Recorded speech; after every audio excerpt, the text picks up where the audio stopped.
एक ईमानदार ਅਤੇ ਉੱਚੀ ਸੁੱਚੀ ਸ਼ਖਸੀਅਤ ਦੇ ਮਾਲਕ ਦੀਨ ਦੁਖੀਆਂ ਦੀ ਮਦਦ ਕਰਨ ਵਾਲੇ ਸਤੀਸ਼ ਸਚਦੇਵਾ ਜੀ ਦੀ ਰਸਮ ਕਿਰਿਆ ਚੋਖਾ ਪਲੇਸ ਮੋਗਾ ਵਿਖੇ ਕਰਵਾਈ ਗਈ। ਇਸ ਸਮੇਂ ਅਨੇਕਾਂ ਸੰਗਤਾਂ ਨੇ ਸਤੀਸ਼ ਸਚਦੇਵਾ ਜੀ ਨੂੰ ਸ਼ਰਧਾਂਜਲੀ ਦਿੱਤੀ।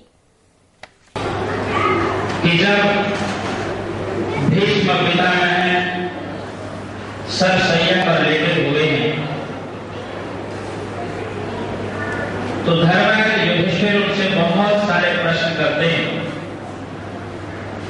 महाभारत के प्रकरण में यक्ष धर्मराज युधिष्ठिर के भाइयों को जो पानी लेने के लिए तालाब पर गए हैं, सबको बेहोश कर दिया। तुम सावधान हो जाओ। आवाज तो सुनते एकदम आवाज की तरफ दृष्टि जैसे ही आपकी हालत भी वही हो जाएगी जो आपके घर ये कि अगर मेरे प्रश्नों का कुछ आप उत्तर दे ले तो मैं इस तालाब के जल को पीने दे सकता हूं और आपको बहुत बड़ा लाभ मिल सकता है। धर्मराज युधिष्ठिर बड़े रसोपेश के रहे कि माता तो भूमि से भी भारी होती और पिता आकाश से ऊंचा होता। इसकी ऊंचाई को कोई पुत्र चाहे तब भी छू नहीं सकता, इतना ओहदा ऊंचा पिता का है। और जिनके सरों पर पिता का, माता का, दादा दादी का, बड़ों का साया रहता है, वास्तव में वो जीवन वाले बहुत ही धन्य होते हैं। उनका भी ओहदा महाभारत काल की युक्ति से बहुत बड़ा सिद्ध। वो धर्म के मामले में ही नहीं, जीवन में भी, परिवार में भी, राष्ट्र के रूप में हर तरह से बड़े विशेष थे। आज वो हमारे मध्य में नहीं है। माता सज्जनों, क्या कभी हमने ये सोचा जीवित जी रहते हुए कि क्या हमें भी कभी जाना है? माता सज्जनों, हमने छोटी छोटी यात्राओं की तो बहुत तैयारी की। घर से जैसे ही जाना है तो हम तैयारी करते हैं, छोटा छोटा सामान बांधते हैं। पानी की बोतल भी लो, खाने के लिए भी लो, गाड़ी की व्यवस्था करो, बैठने की व्यवस्था, आने जाने की व्यवस्था। संसार भी ऐसे ही एक यात्रा है जो संसार में आकर के समाप्त नहीं होती, बल्कि कहीं दूर जाकर के समाप्त। तुम सावधान हो जाओ। आवाज तो सुनते एकदम आवाज की तरफ दृष्टि जैसे ही। मुझे कवि की दो पंक्तियां याद आती हैं जिसमें उसने कहा है, दो बातन को भूल मत जो चाहे कल्याण, नारायण एक मौत को दूधे श्री भगवान। पूछा भगवान से, महाराज वो कौन सी दो बातें हैं? तो उसने कह दिया कि एक चीज तो वो है कि व्यक्ति कभी भी भगवान को ना भूले, ईश्वर को ना भूले।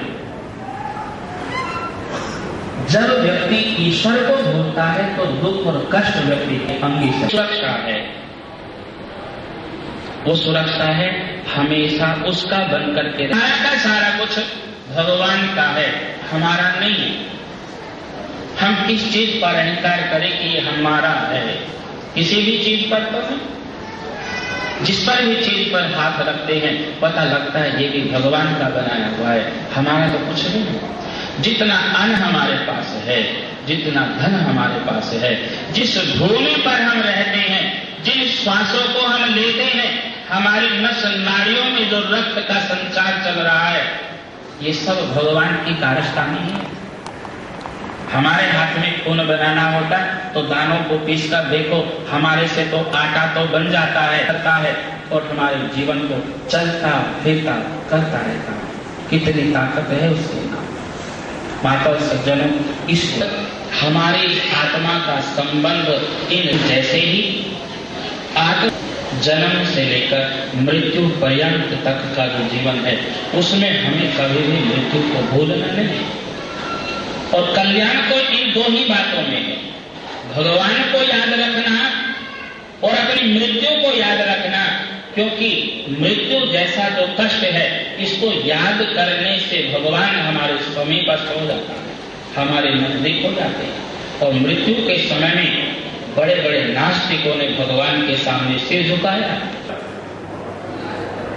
आवाज को सुनते एकदम आवाज की तरफ दृष्टि जैसे ही जो द्वंद्वों के भीतर आती, हृदय भर आता है। जब इन लोगों को जाते हुए देखा, कितने कारुणिक थे, कितने धार्मिक थे सतीश जी। उनकी किस किस गुण की मैं आपके सामने प्रशंसा करूं। वेदों के प्रति आस्था, यज्ञों के प्रति आस्था, समाज के प्रति आस्था, बच्चों के साथ लाल लगाव। बड़ा दुख है, गहरा सत्य है। लेकिन जिसके काम से आज हमारा समाज पीछे जा रहा है वो है स्वाध्याय न करना, धर्म ग्रंथों का न पढ़ना। तो वेदों को नित्य प्रति पढ़ा करो, वेदों का स्वाध्याय किया करो, सदाचार में अपने जीवन को लगाओ और हमेशा कर्म करने वाला। जिसके काम से आज हमारा समाज पीछे जा रहा है वो है स्वाध्याय न करना, धर्म ग्रंथों का न पढ़ना। तो वेदों को नित्य प्रति पढ़ा करो, वेदों का स्वाध्याय किया करो, सदाचार में अपने जीवन को लगाओ और हमेशा कर्म करने वाला। वेदों की पंक्ति को याद किया करो।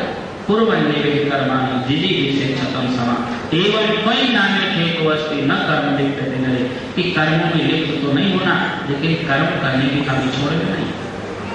और इस एक वेद मंत्र की व्याख्या 700 श्लोकों में भगवान श्री कृष्ण महाराज ने गीता में कही।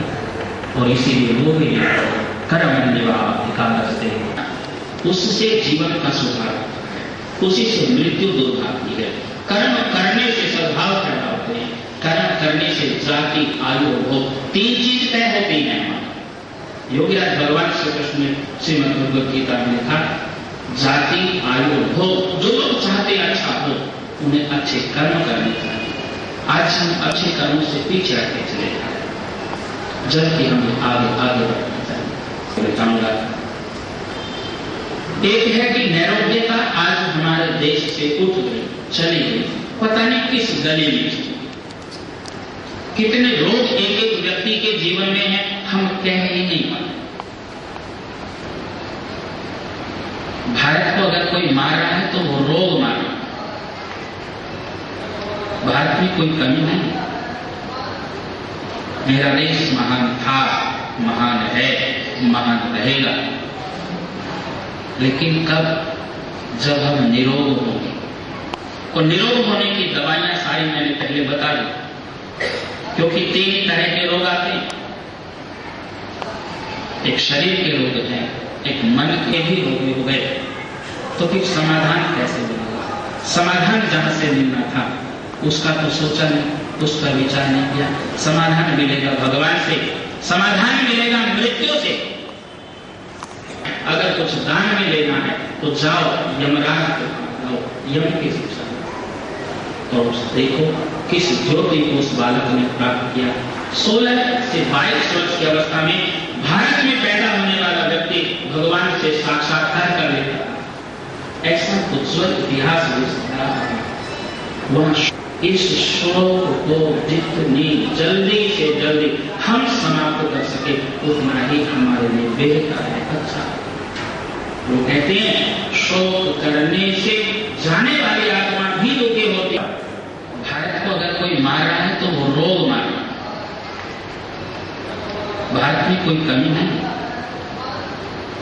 मेरा देश महान था, महान है, महान रहेगा, लेकिन कब? जब हम निरोग होंगे। और निरोग होने की दवाइयां सारी मैंने पहले बता दी, क्योंकि 3 तरह के रोग आते हैं। एक शरीर के रोग हैं, एक मन के भी रोग हो गए, तो फिर समाधान कैसे मिलेगा? समाधान जहां से मिलना था उसका तो सोचा नहीं, उसका विचार नहीं किया। समाधान मिलेगा भगवान से, समाधान मिलेगा मृत्यु से। प्रयास करना चाहिएगा। ये अब देखो, एक मकान बनाना होता है तो हम कितने सारे पापड़ लेते हैं, बहुत सारे। लेकिन स्थायित्व इसमें नहीं है। स्थायित्व तो मोक्ष को पाने में है, भगवान को पाने में है, उसकी प्राप्ति में आनंद है।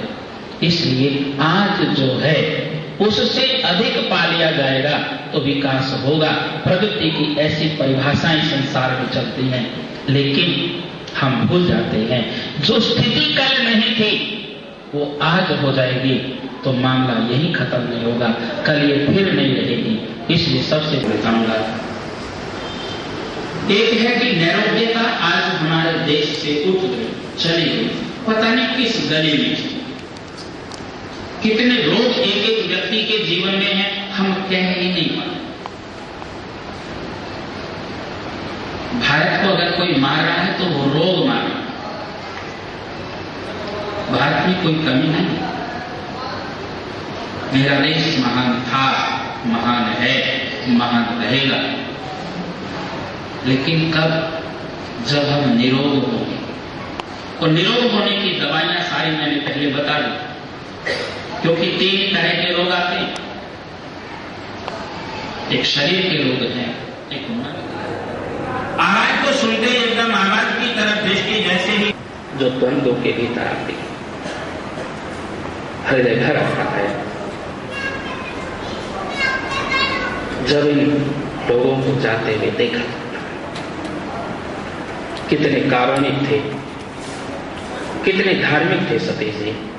उनकी किस किस गुण की मैं आपके सामने प्रशंसा करूं। वेदों के प्रति आस्था, यज्ञों के प्रति आस्था, समाज के प्रति आस्था, बच्चों के साथ लाग लगाओ। बड़ा दुख है, गहरा सत्य है, लेकिन जिसके कारण से आज हमारा समाज पीछे जा रहा है वो है स्वाध्याय न करना, धर्म ग्रंथों का न पढ़ना।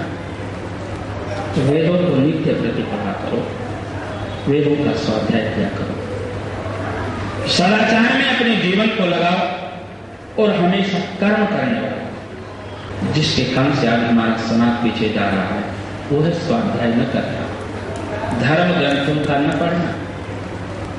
वेदों को नित्य प्रति पढ़ा करो, वेदों का स्वाध्याय किया करो, सदाचार में अपने जीवन को लगाओ और हमेशा कर्म करने वाला। वेदों की पंक्ति को याद किया करो। पूर्व निवेद कर्माणि जिजी से छतम समा एवं कोई नान्य थे तो अस्ति न कर्म लिप्त नहीं, कि कर्मों में लिप्त तो नहीं होना, लेकिन कर्म करने की कभी छोड़ में नहीं। और इस एक वेद मंत्र की व्याख्या 700 श्लोकों में भगवान श्री कृष्ण चंद्र महाराज ने गीता में कही। और इसीलिए वो भी कर्म निवाधिकारस्ते, उससे जीवन का सुधार, उसी से मृत्यु दूर भागती है।